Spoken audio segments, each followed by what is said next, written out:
Créé le 12 décembre 2012 au Ghana, le Renouveau pour la paix et la concorde, RPCP en abrégé, est un parti politique d'obédience centriste. Cette véritable seule force politique centriste est présidée par Mme Henriette Lagou, ministre des Affaires sociales et des personnes handicapées en 2002, puis ministre de la Famille, de la Femme et de l'Enfant en 2000. La présidente Lagou est à l'inspection du Trésor et de la comptabilité publique.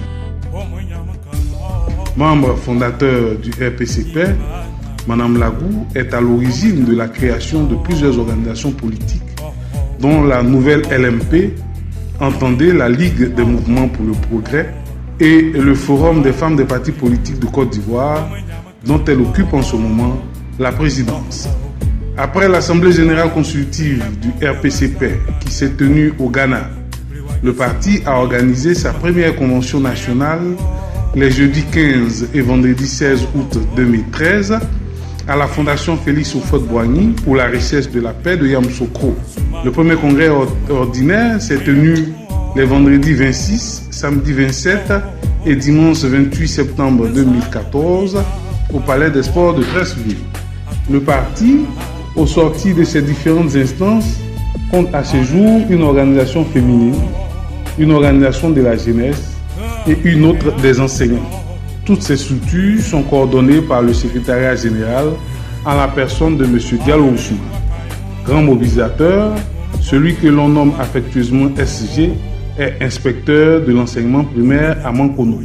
Né au moment où la Côte d'Ivoire traversait l'une des pires périodes de son histoire, le parti s'est résolument inscrit dans la recherche de la paix à travers le bien-être des populations.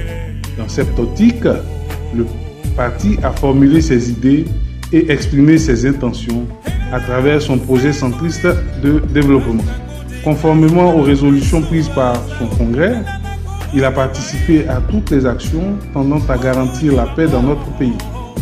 Ainsi, il a pris part à l'élection présidentielle d'octobre 2015 en présentant sa présidente Henriette Lagou. Ce fut une riche expérience. Ensuite, le parti a présenté des candidats aux législatives, aux municipales ainsi qu'aux régionales. À ce jour, le RPCP compte 7 élus municipaux et 3 élus régionaux. En tant qu'enfant de cette Côte d'Ivoire, en tant que fille du terroir, comme a indiqué tout à l'heure celui qui est passé avant moi, c'est une femme qui a conduit le peuple, notre peuple, vers nos terres aujourd'hui. Quand les temps sont durs, il faut les femmes pour desserrer. Même quand à la maison c'est dur, il n'y a pas à manger, il faut que la femme regarde un peu dans son dernier porte-monnaie. Parce qu'elle a dû garder quelque chose. On ne sait jamais. J'ai gardé quelque chose qu'il faut qu'on sorte maintenant pour sauver la place.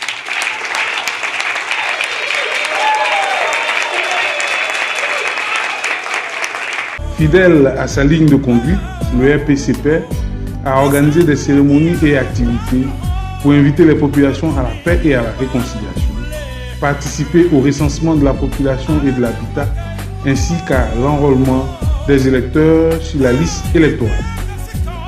Résolu à prendre une place importante dans le microcosme politico-social ivoirien, à se faire connaître au niveau mondial et à concourir le pouvoir d'État, le parti poursuit ses activités d'implantation et de consolidation de ses acquis sociaux et populaires. À cet effet, un programme national d'implantation des structures est en marche et est en cours d'exécution. L'environnement politique de la Côte d'Ivoire n'étant pas rassurant, du fait des tensions qui pointent à l'horizon compte tenu de l'intérêt que représentent les élections présidentielles de 2020.